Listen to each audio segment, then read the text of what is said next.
Amigos, boa noite. Bem-vindos a mais essa palestra virtual oferecida pela Escola Espiritual da Rosa Cruz Áurea. O tema da nossa palestra de hoje é o despertar da mente superior. Então, como de costume, nós vamos conversar um pouco sobre esse tema, falar um pouco, uns 15, 20 minutos, e depois nós vamos tentar responder as perguntas que os amigos podem fazer desde já pelo Facebook. Pois bem, amigos, algumas reflexões que nós gostaríamos de trazer essa noite sobre esse tema, né? Mente superior. Às vezes nós podemos associar mente à ideia, ao conceito consciência, né? O que é a mente superior? Será a mente superior uma ampliação da chamada assim mente inferior? Será que essa mente superior ela é alcançada e conseguida através de exercícios, de práticas, de um estado mental, de uma concentração, de uma meditação? Por que é importante falarmos sobre esse assunto? O que traz a mente superior ao ser humano?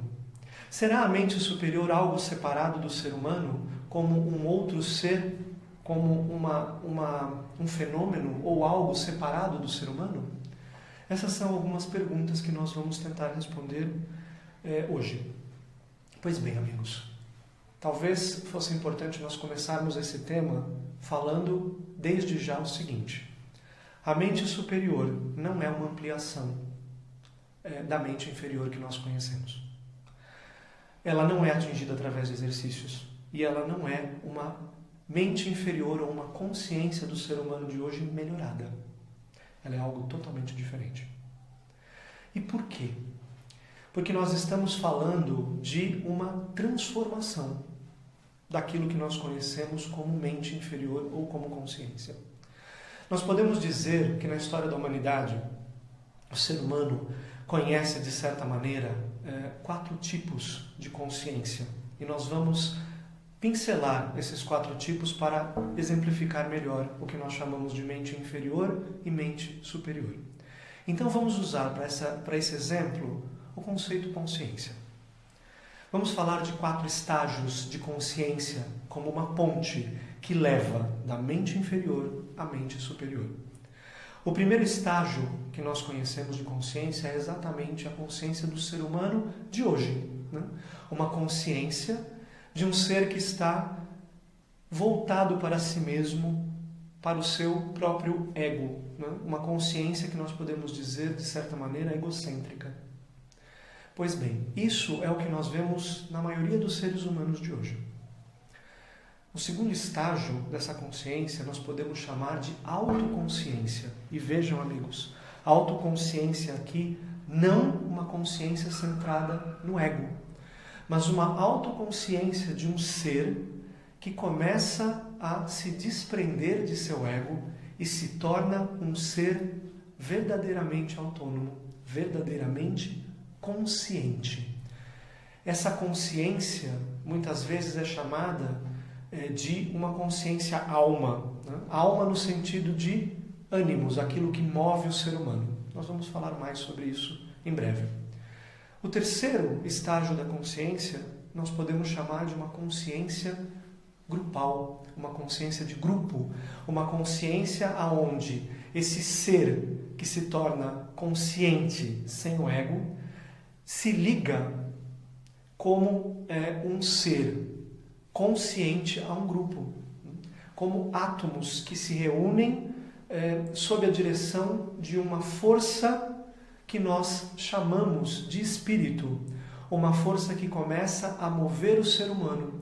Espírito não no sentido religioso, mas no sentido de vibração, de energia superior que começa a penetrar esse ser humano.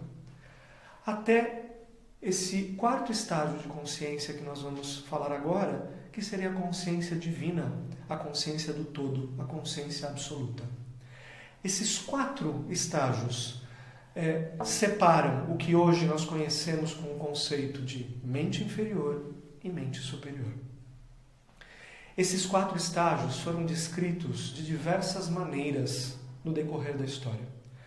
Nós vamos citar pelo menos uma dessas maneiras, e depois nós vamos fazer um paralelo com uma linguagem mais atualizada, uma linguagem mais moderna nos dias de hoje. Antigamente, na filosofia hindu, esses 4 estágios de consciência que separam a mente inferior da mente inferior eram conhecidos como segue: Kama Manas, Manas, Buddhi e Atman ou Atman Buddhi. Kama Manas é esse estado de um ser humano centrado ainda em seu ego, um ser humano egocêntrico, porém que dentro de si carrega um princípio de um despertar da mente superior ou de uma nova consciência. É aquele ser que ainda está envolvido e voltado para o seu próprio ego, mas que carrega dentro de si um princípio de uma nova consciência, de uma mente superior. Manas. Manas é o pensador.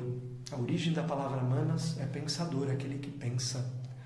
Manas é aquela consciência, é aquele ser que começa a ser tocado por um novo ânimos, por uma nova alma. Uma alma superior. Não aquilo que nos move como seres humanos egocêntricos, mas como uma energia superior, uma alma, um novo movimento, um novo ânimos. Uma alma que começa a se voltar para uma energia superior, que nós chamamos de espírito, e não mais para o seu próprio veículo egocêntrico. O terceiro estágio nós chamamos de Buddhi. É aquele aonde a consciência começa a ser penetrada e guiada pelo próprio espírito, por uma energia muito mais ampla, muito superior em vibração àquilo que nós conhecemos. É aquela consciência daquele ser que, através de uma nova alma, atrai essa energia espiritual como força de ideação, como força que o preenche e o guia. E Atman, ou Atman Buddhi, é a própria consciência espiritual. É o espírito se manifestando plenamente no ser humano, com todos os seus efeitos, com todas as suas características, que é exatamente essa consciência divina, essa consciência que nós chamamos de Atman Buddhi, como era descrito no ensinamento antigo. Nós podemos fazer um paralelo a esses 4 estágios, ou a essa ponte, como nós podemos denominar esse processo entre a mente inferior e a mente superior, de uma maneira que nos remete, por exemplo, ao símbolo da escola espiritual da Rosa Cruz Áurea. Então, vamos associar esses 4 estágios a esses 4 elementos do símbolo da escola para uma linguagem mais próxima, talvez, do nosso dia a dia. Nós temos o ponto. O ponto representa um princípio espiritual dentro do ser humano. Um princípio latente, um espírito latente. É a consciência superior latente que precisa ser despertada.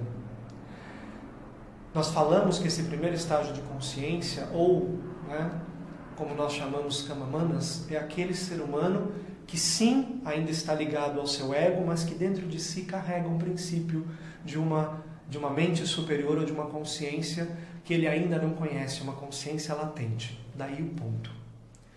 Depois nós passamos para o segundo estágio, Manas, o pensador, o verdadeiro homem, aquele que pensa, no sentido verdadeiro da palavra pensador.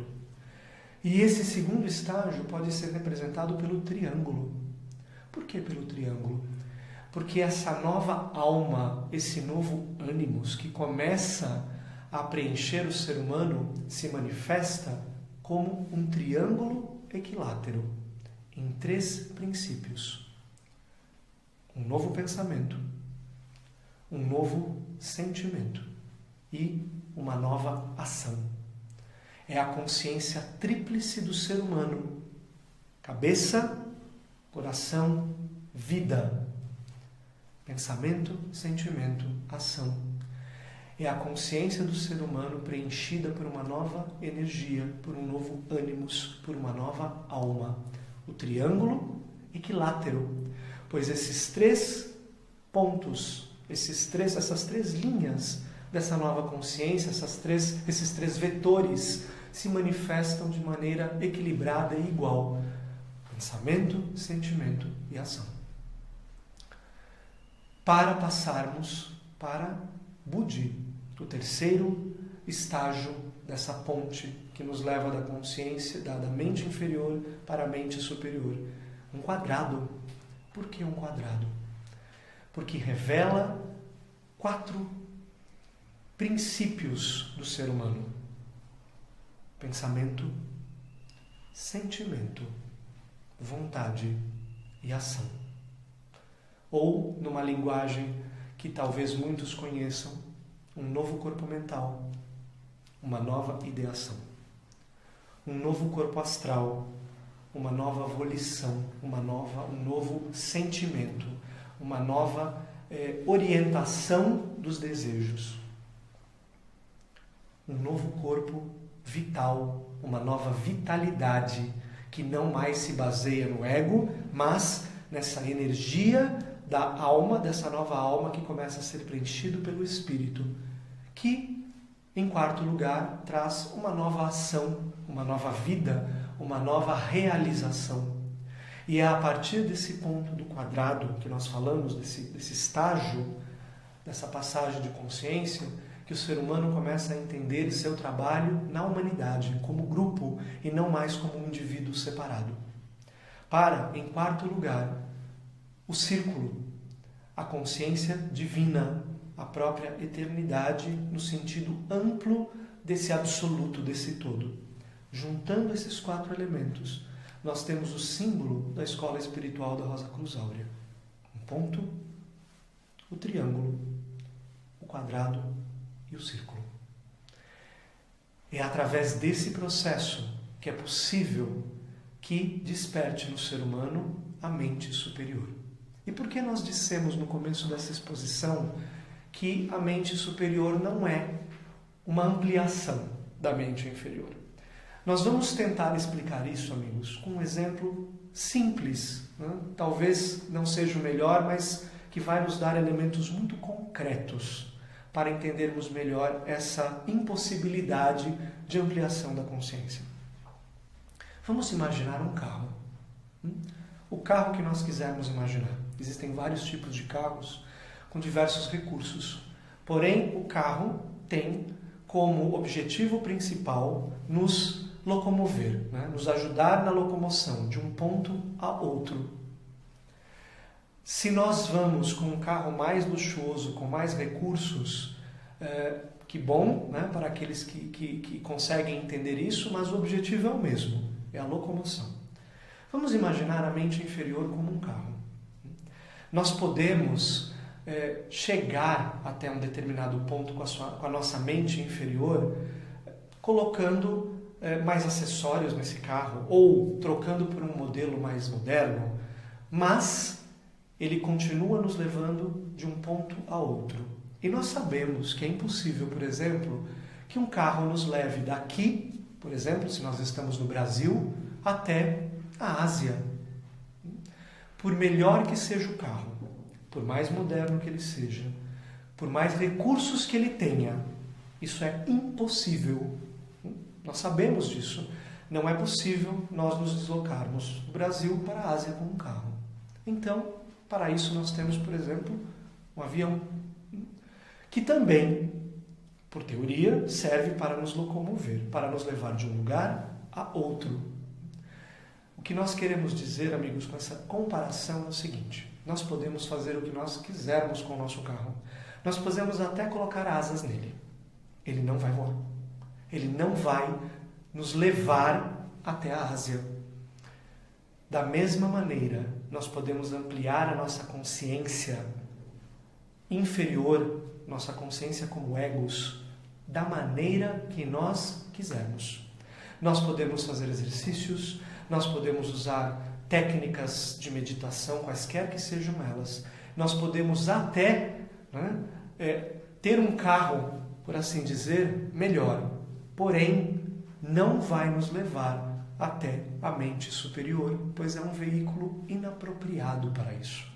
O carro, no nosso exemplo, não tem o aparato necessário para receber o Espírito.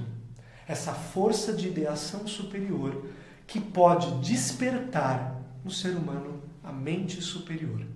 Portanto, o que nós queremos deixar claro aqui é que a mente superior não é o ego.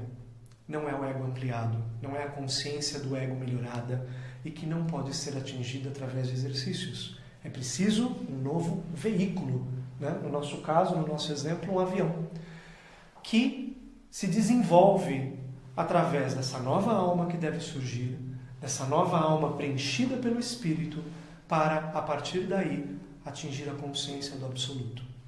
Isso não quer dizer, amigos, de maneira alguma, que o ego, o eu, seja algo que deva ser descartado.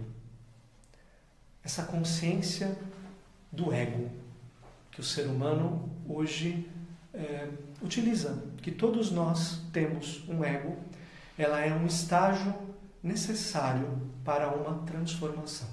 Porém, não é um estágio final da consciência.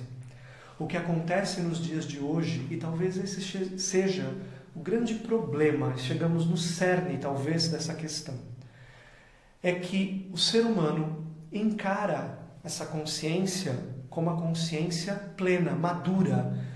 Ele acredita que a sua consciência, como ela se apresenta hoje, com um ego, seja o final. É só melhorar um pouco. É só tentar ser menos egoísta. É só tentar fazer alguns exercícios porque nós chegamos no final daquilo que deveria se expressar o ser humano. E esse é o erro, amigos. É como uma criança que se recusa a crescer. Vamos imaginar uma criança que queira parar na infância. Ela não quer chegar na vida adulta e na maturidade, né? Tirando o Peter Pan, nós sabemos que isso não é possível. Então, o que acontece? O ser humano se agarra, né, a esse ego, a essa consciência infantil ainda, por melhor que ela pareça ser, como se ela fosse o final. E nessa ilusão, ele tenta desesperadamente ampliar essa consciência infantil, chamada ego, como se ela fosse a consciência plena, a mente superior. E isso não é possível. Portanto, os próximos, se nós podemos chamar assim, estágios, seria o surgimento dessa consciência manas, que não mais é direcionada para si mesmo como ego, que começa a ser preenchida pelo Espírito e para aí ser uma consciência espiritual. Esse é, na verdade, o fluxo e o fluir do desenvolvimento do ser humano como um verdadeiro ser humano. Então, o ser humano se agarrou a essa fase infantil, por assim dizer, que não é um obstáculo no sentido por si só. O ego não é ruim, ele não deve ser demonizado, mas ele deve ser transformado. Ele deve diminuir para que uma nova consciência não voltada, né, para si mesma possa surgir aquilo que nós exemplificamos como Manas, Buddhi e Atman Buddhi.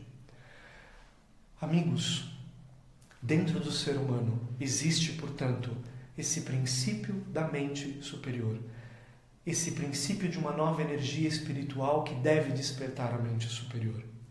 Uma escola espiritual tem o papel de permitir que o ser humano trilhe um caminho nos dias de hoje e permitir que essa mente superior possa ser uma realidade e não uma bela teoria. Uma mente superior não é uma pessoa mais inteligente, não é uma mente que tem a capacidade de absorver toda a literatura que existe, ou uma mente que consiga entender tudo, né?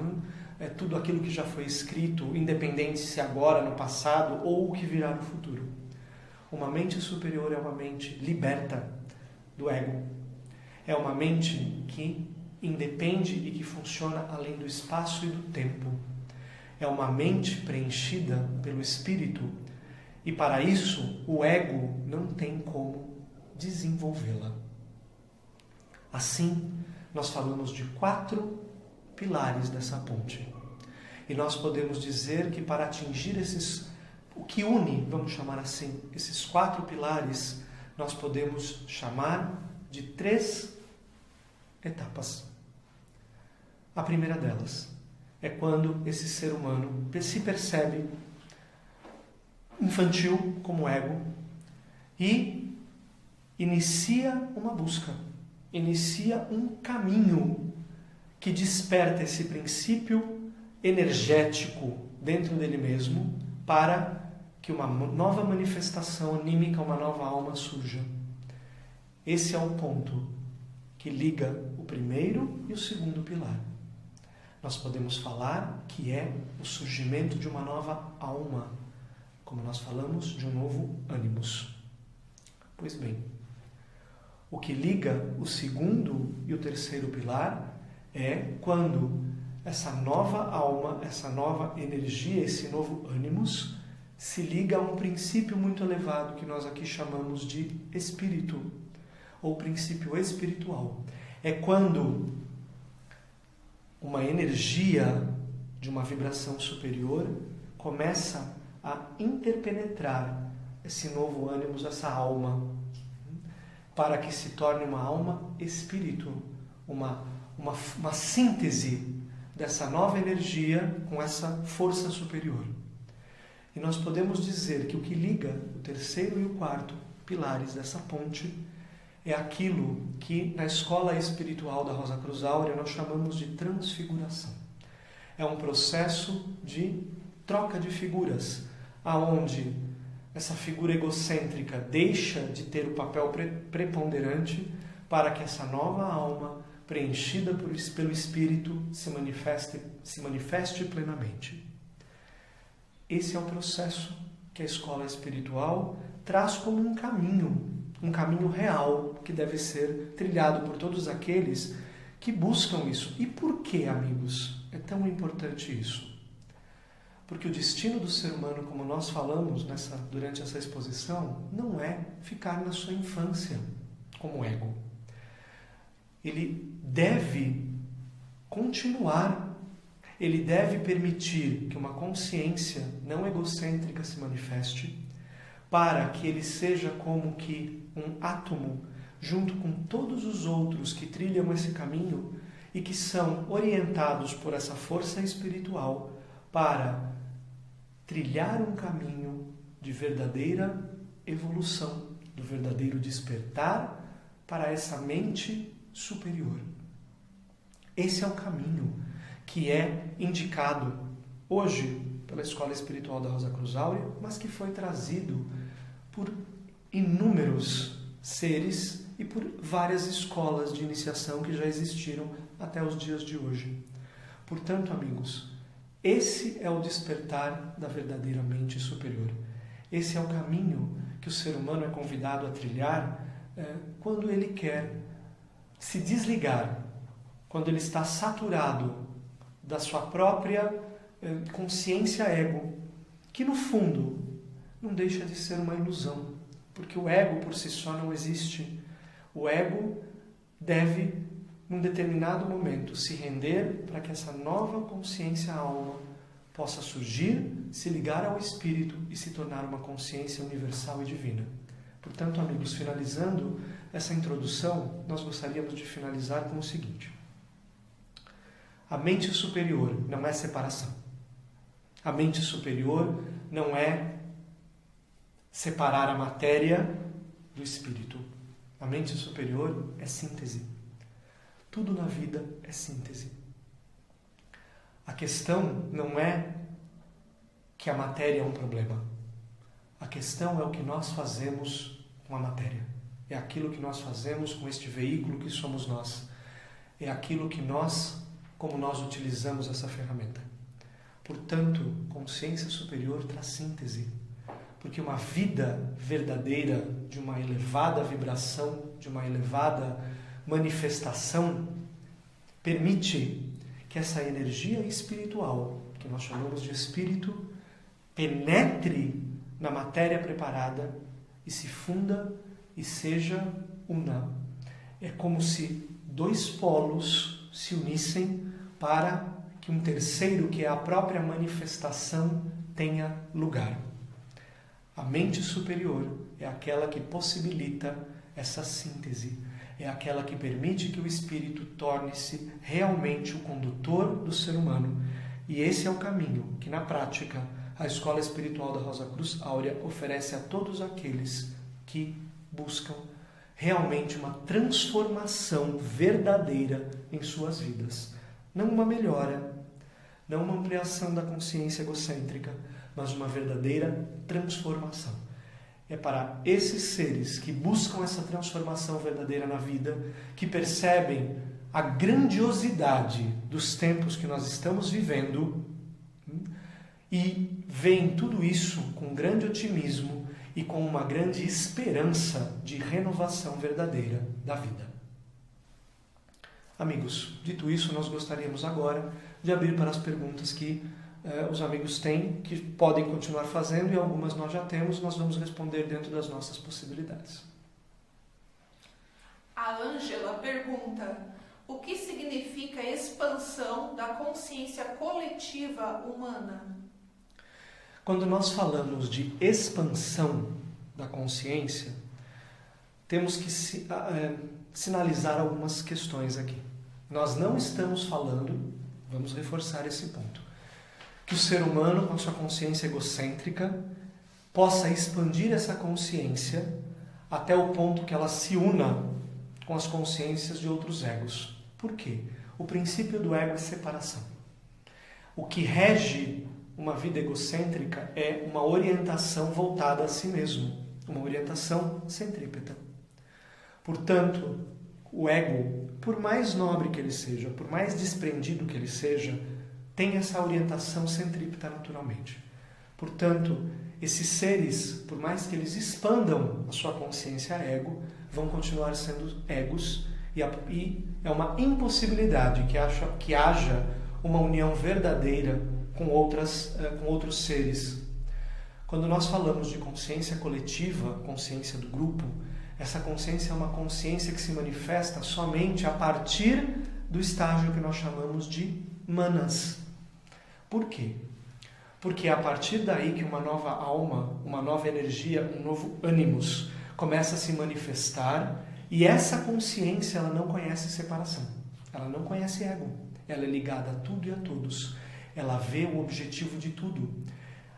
Por quê? Porque ela começa a ser preenchida pelo Espírito até se tornar uma verdadeira consciência universal, uma consciência divina.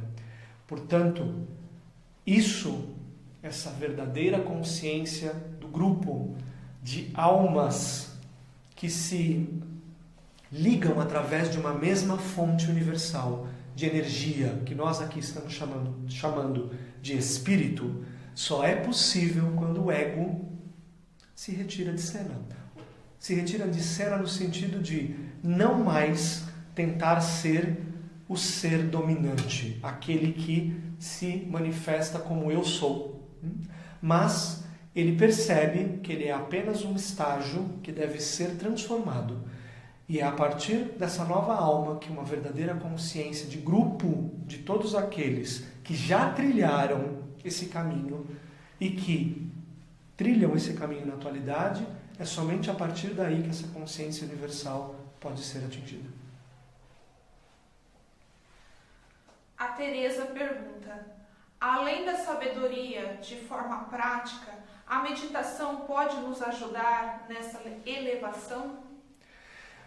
Depende do que nós estamos considerando como meditação. E aqui nós vamos falar de uma das grandes dificuldades do ser humano como um todo, de todos nós como humanidade: comunicação.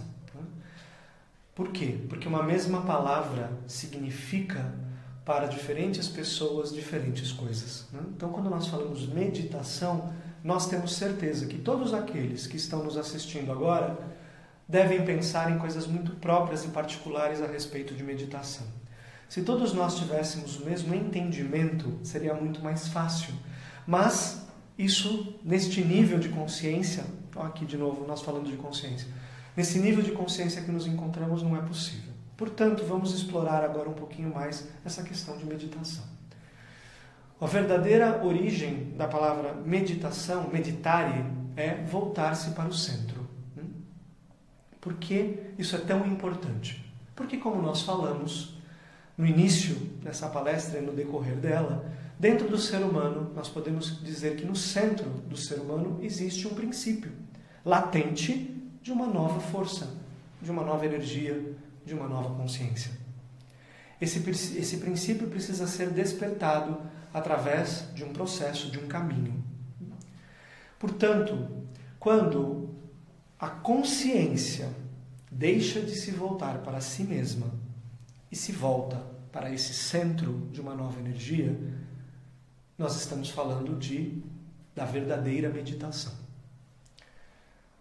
Todos os outros exercícios que nós conhecemos, sejam eles ligados à respiração, à alteração das ondas cerebrais para atingir as suas respectivas frequências, né? Alfa, beta, gama, enfim, elas são provocadas, né? De alguma maneira, seja por um ambiente silencioso, seja por um controle da própria respiração do ser humano, seja por exercícios, seja pelo que for. E esse estágio, por mais elevado que seja, não é duradouro e nos leva até um ponto. Vamos fazer um paralelo com o carro? É como se nós pegássemos o carro e colocássemos alguns itens de conforto nele, né? Nós podemos até colocar um ar-condicionado, um rádio, né, que toque músicas que nós gostamos, que pegue várias estações, inclusive, mas ele não deixa de ser um carro. Ele vai continuar tendo aquela função. Portanto, a meditação, como ela é conhecida hoje, ela tem, sim, os seus benefícios no sentido de pode dar mais conforto, pode até nos fazer silenciar essa vida tão agitada que nós temos. Isso é indubitável e é certo. Porém, não é duradouro. Porém, não vai nos levar além desse limite. E a proposta de uma escola espiritual, como a escola espiritual da Rosa Cruz Áurea, a proposta é outra. A proposta é uma transformação. É um estado, se nós podemos chamar assim, de meditação, de voltar-se para o centro, que não tem fim, que não tem pausas, que não necessita de exercícios. Portanto, essa é a diferença básica daquilo que nós chamamos de meditação. E é óbvio, esse voltar-se para o centro tem um caminho, tem uma proposta. Ele não é feito simplesmente com o que nós conhecemos dos exercícios comuns de meditação. É um caminho que passa por várias etapas, entre elas autoconhecimento, se conhecer como nós realmente somos e não como achamos que somos, uma mudança de atitude, né? A transformação da consciência tríplice que nós mencionamos e comparamos com um triângulo, uma nova manifestação de um quadrado, né? É um longo caminho que nós podemos explorar mais talvez numa outra palestra. Mas resumindo, essa seria a resposta dessa pergunta. A Isabela pergunta: como podemos nos libertar do ego? Essa é uma questão muito interessante, né? Como nós podemos nos libertar de algo que nós somos? Porque nós somos ego. Nós somos a nossa própria prisão, de certo sentido. Será que a questão seria simplesmente libertação? Nós queremos ser livres. Livres de quem? De nós mesmos. Livres das amarras que nós mesmos criamos. Livres dos nossos pensamentos egocêntricos, dos nossos sentimentos egocêntricos, dos nossos desejos egocêntricos que resultam nas nossas ações egocêntricas.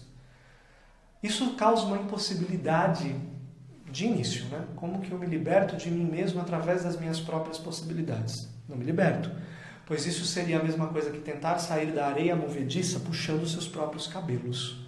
Isso é impossível.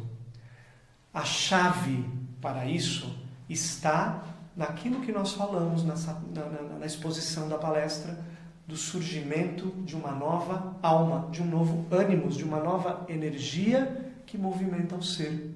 O surgimento desse estágio de consciência que nós chamamos de manas, o verdadeiro pensador. A partir do momento que nós trilhamos um caminho espiritual nos dias de hoje, na prática, e nesse caminho, essa nova alma começa a surgir, a despertar dentro de nós mesmos, ela não é uma entidade separada. Ela é uma transformação a partir desse princípio latente de uma nova consciência que já existe no ser humano.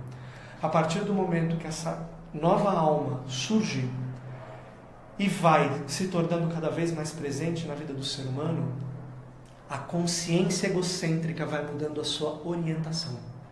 Ela não mais se volta para si mesma, mas a orientação da consciência se volta para esse princípio divino, para esse princípio espiritual elevado, para essa nova energia e começa a transformar todo o nosso ser.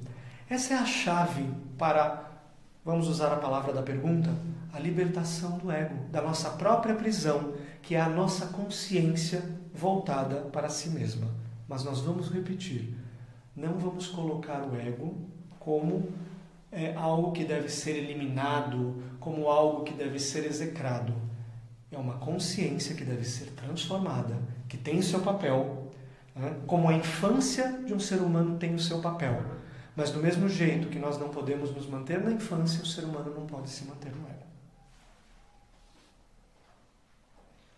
O Marcelo pergunta: como cuidar da alma com tantas contas a pagar?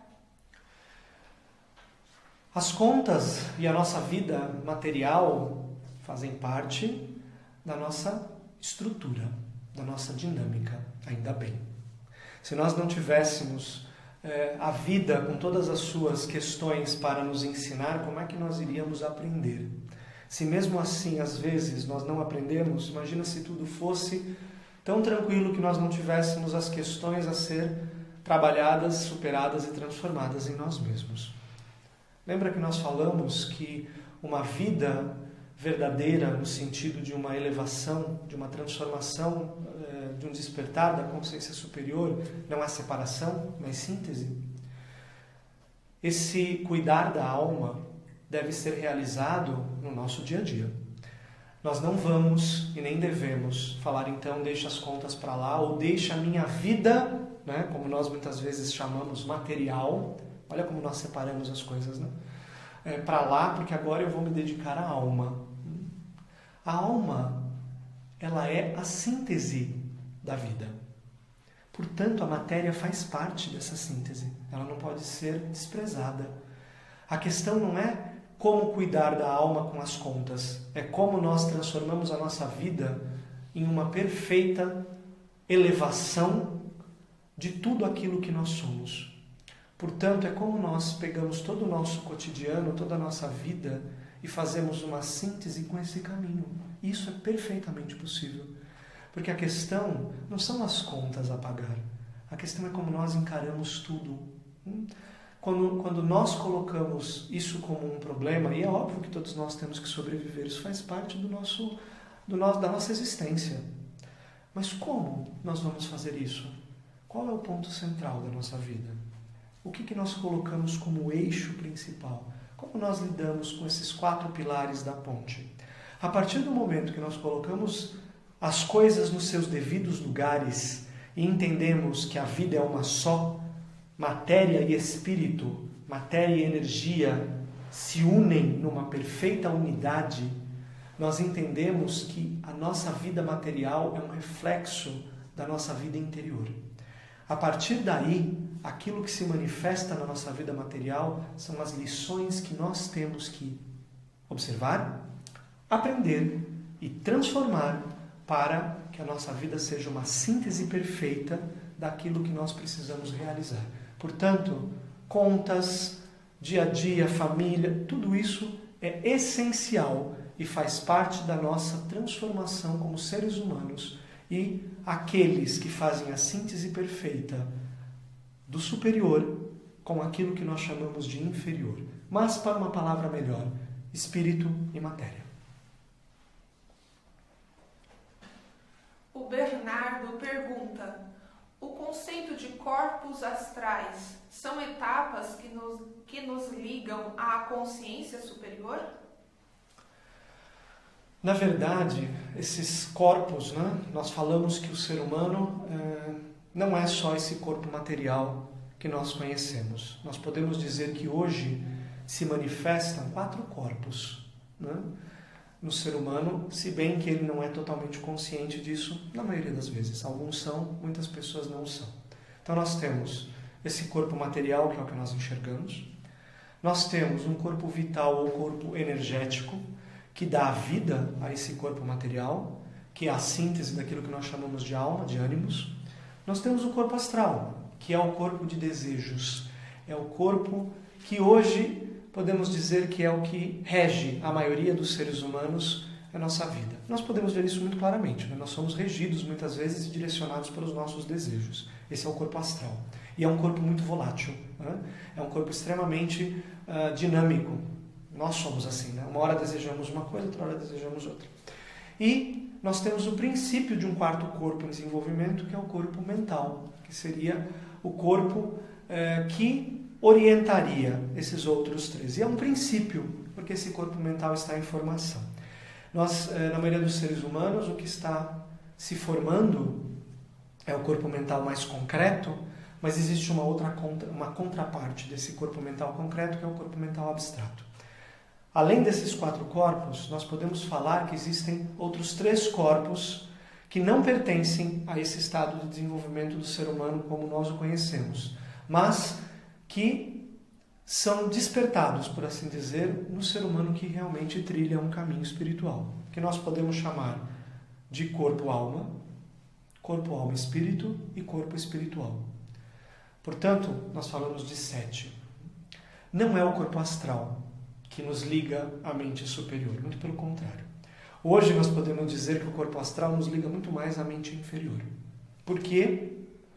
O corpo astral é totalmente ligado ao ego, totalmente regido por essas forças egocêntricas e, portanto, nos liga muito fortemente à nossa mente inferior, à nossa mente egocêntrica, se nós podemos dizer assim. Porém, lembra do quadrado, a partir de um despertar desse princípio divino, desse princípio espiritual dentro do ser humano, uma transformação dessa alma, uma nova alma, um novo ânimo surge e 4 corpos são transformados e surgem no ser humano 4 novos corpos. Um novo corpo mental, que é o corpo mental verdadeiro, o verdadeiro humanas, o verdadeiro pensador, que começa a se manifestar em sua plenitude. O corpo astral, transformado, não mais voltado para os seus próprios desejos, mas orientado para o todo. Um novo corpo vital, uma nova energia e um novo corpo físico, uma nova manifestação física que obviamente não se manifesta aqui nesta vida, né? Mas se manifesta através das nossas atitudes. Portanto, tudo isso deve ser transformado, mas o corpo astral, como nós conhecemos hoje, não nos liga à mente superior, muito pelo contrário. Egocêntricos do jeito que somos, nos liga ainda mais à nossa mente inferior. A Marília pergunta: como podemos saber se a mente superior já despertou? Como se comporta alguém com a mente superior? Essa questão ela é muito ligada àquilo que esse ser humano realiza na sua vida, né? Lembra, nós falamos que espírito e matéria são uma síntese, deveriam ser uma síntese. Portanto, a vida material é um reflexo daquilo que acontece dentro de um ser humano, daquilo que se desenvolve dentro desse ser humano. Aquele que está orientado num caminho do despertar dessa mente superior passa indubitavelmente e inevitavelmente por uma transformação da sua vida material. Sua vida material é um exemplo daquilo que acontece dentro dele. Portanto, um ser humano que está nesse caminho, né, de despertar da mente superior, através das suas ações, nós temos vislumbres. Vejam, e aqui é muito importante falar uma coisa: não existem modelos, né? Nós não devemos nos basear em modelos, porque todos os seres humanos, todos nós, somos imperfeitos.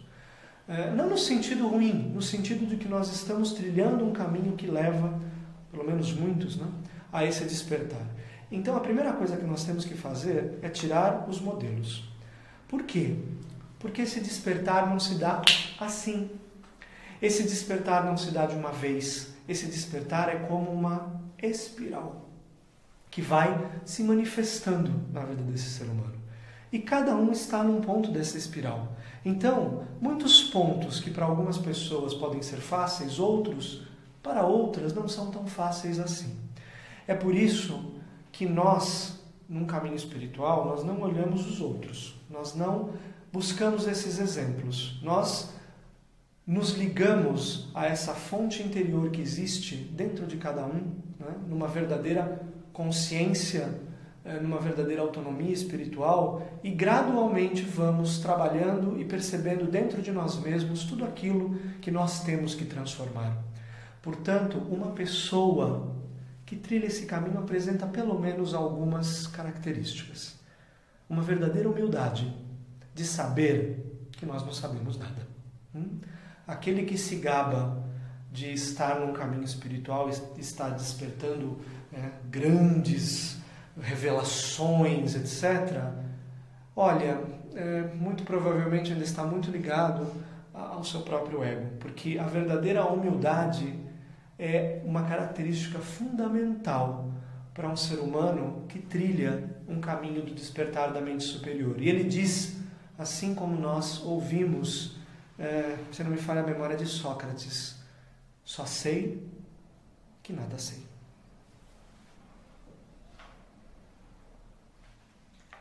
O Felipe pergunta: há alguma atividade diária que nos ajude a nos concentrar melhor, a vigiar melhor nossos pensamentos? Olha, nós temos que responder essa questão levando em consideração alguns pontos.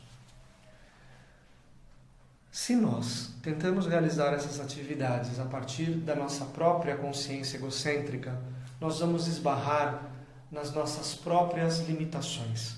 Portanto, nós temos que dizer aqui que a única maneira, ou vamos corrigir isso, a maneira mais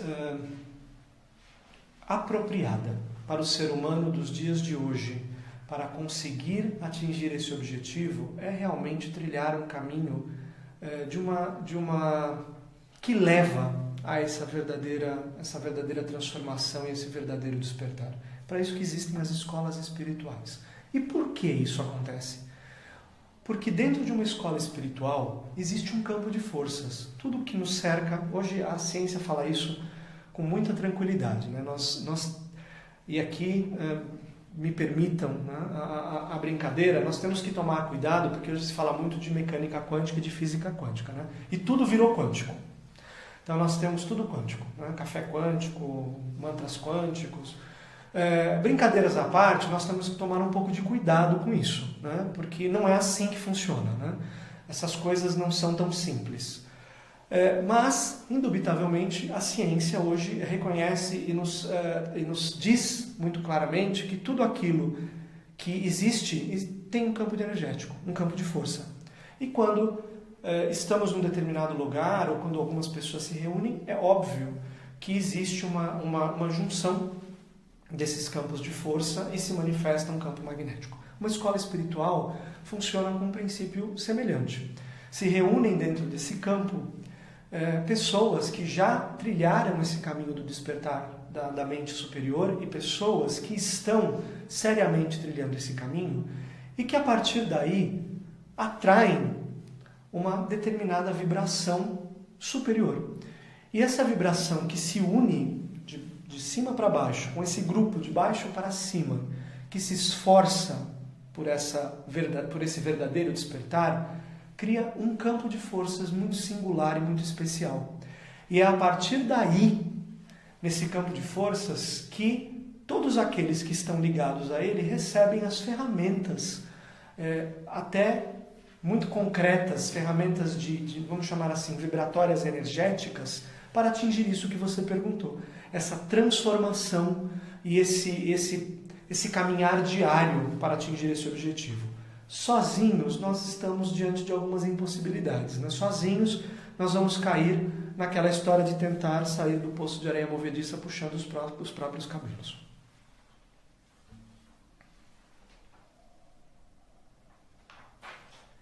O Flávio pergunta: a Cruz Áurea se utiliza da astrologia para ajudar o desenvolvimento da centelha?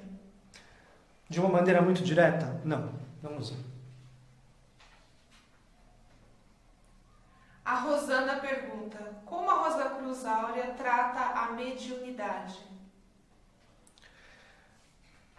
Olha, esse é um assunto que, se nós formos entrar em detalhes, daria uma outra palestra. Então nós vamos pincelar alguns pontos, e é importante que aqui nós coloquemos o seguinte: a Rosa Cruz Áurea não faz juízo de valor, então nós não vamos comparar de maneira alguma aquilo que para algumas pessoas pode ser falado melhor ou pior, ok? Por que isso? Porque comparações são extremamente delicadas, e cada um tem que saber aquilo que orienta a sua consciência e a sua vida, e buscar aquilo que tem a ver com o seu próprio mundo interior e com aquilo que lhe faz sentido. Portanto, o que nós vamos falar aqui não é uma comparação, não é um juízo de valor, nós vamos simplesmente colocar alguns elementos para a nossa reflexão conjunta. Geralmente o que nós chamamos de mediunidade, e óbvio, não vamos entrar aqui em termos muito técnicos, é uma certa sensibilidade, né?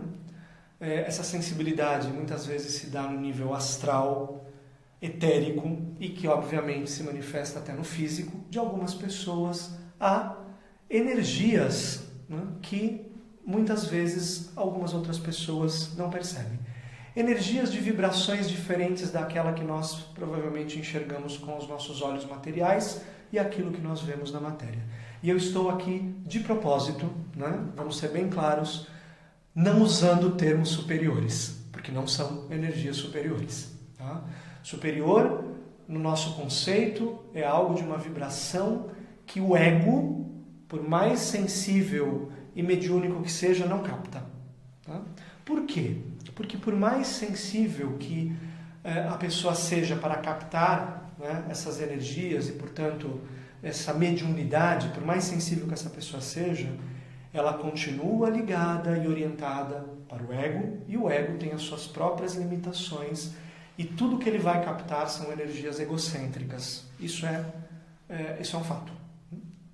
Portanto, o que acontece é que quando a pessoa se liga a essas energias, essa consciência que ela tem, né, mesmo essa consciência do ego, ela meio que se desloca naquele momento, de uma maneira até forçada, para ser um instrumento de outras energias que ele não tem naquele momento total consciência.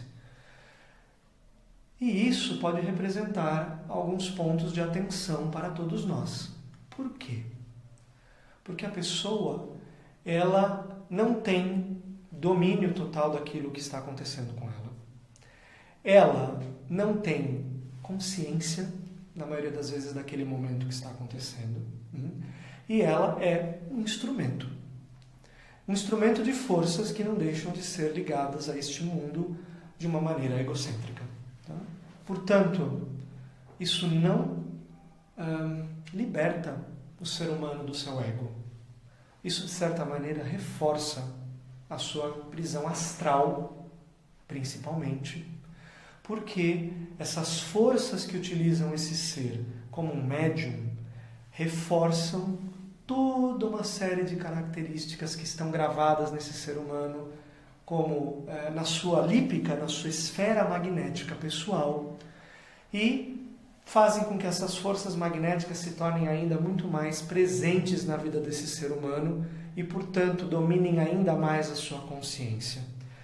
Ela reforça até, de certa maneira, o seu próprio karma, que nada mais é do que a união dessas forças que estão gravadas nessa esfera magnética do ser humano.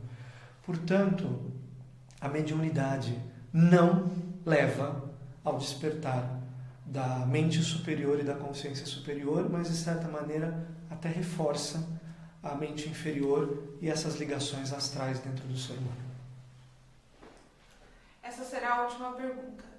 O Ricardo pergunta: o que representa e define o corpo espiritual?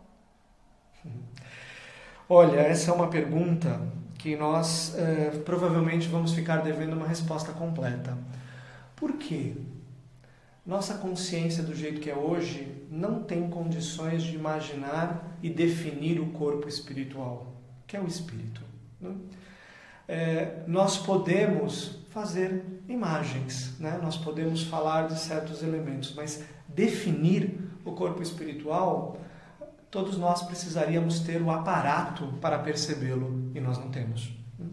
Então, o que nós podemos dizer é que, quando nós falamos de espírito, nós estamos falando de uma energia não egocêntrica que se manifesta e que não conhece separação alguma, que não conhece ego, mas que flui como uma energia dinâmica para o engrandecimento e a transformação de tudo que existe, de tudo que nós vemos e aquilo que nós não vemos. É por isso que muitas vezes Deus, no ensinamento hermético, é definido como um ponto, né, cujo centro se encontra em todos os lugares e uma esfera cujas extremidades não se encontram em parte alguma. Porque é o todo, é aquilo que abrange tudo, é aquilo que não conhece nenhuma limitação, é aquilo que foge do tempo e do espaço de uma maneira que nós não podemos compreender porque nós somos seres ligados ao tempo e ao espaço. Mas tentando dar mais alguns elementos de reflexão, espírito é energia dinâmica, espírito é transformação, espírito é elevação, espírito é síntese. E nós gostaríamos de encerrar então com essa última pergunta o conceito mais profundo de síntese. Espírito é vida, espírito é aquele que une de uma maneira perfeita e absoluta o em cima com o embaixo, o polo de idealização com o polo receptor e que manifesta algo que não vive só para si, algo que está sempre voltado para o todo. Portanto, o corpo espiritual é aquele que não conhece limitação alguma, é aquele que se une em perfeita unidade a todos os outros seres de uma maneira não egocêntrica, numa consciência universal, numa mente superior e que manifesta a grandeza de tudo aquilo que existe. Ou, resumindo, uma palavra muito usada e muito pouco compreendida, que manifesta a própria divindade, Deus mesmo. Amigos, nós gostaríamos de agradecer, nós temos um recado ainda com relação à continuação dessa palestra, mas nós gostaríamos de agradecer a presença de todos. Todos provavelmente já conhecem a Escola Espiritual da Rosa Cruz Áurea, dessas palestras virtuais e de outras palestras presenciais nas suas diversas salas. Nós temos as nossas páginas, não somente no Facebook, como os amigos estão acessando agora, mas no canal do YouTube, na internet, rosacruzaurea.org.br, o site da editora da escola, onde os amigos podem encontrar uma literatura da escola bastante ampla, que pode ser baixada gratuitamente, praticamente toda. Ou seja, os amigos podem conhecer bastante sobre a escola através de seus canais de comunicação. E também podem entrar em contato com as diversas salas espalhadas, não só no Brasil, mas no mundo, através dos endereços que encontram no próprio site da escola. E esse tema, em alguns locais, será mais explorado presencialmente. Portanto, aqueles que tiverem interesse, busquem a programação no nosso site e vão encontrar aonde ele será abordado presencialmente em diversas salas. Amigos, muito obrigado. Desejamos uma boa noite a todos e até a próxima.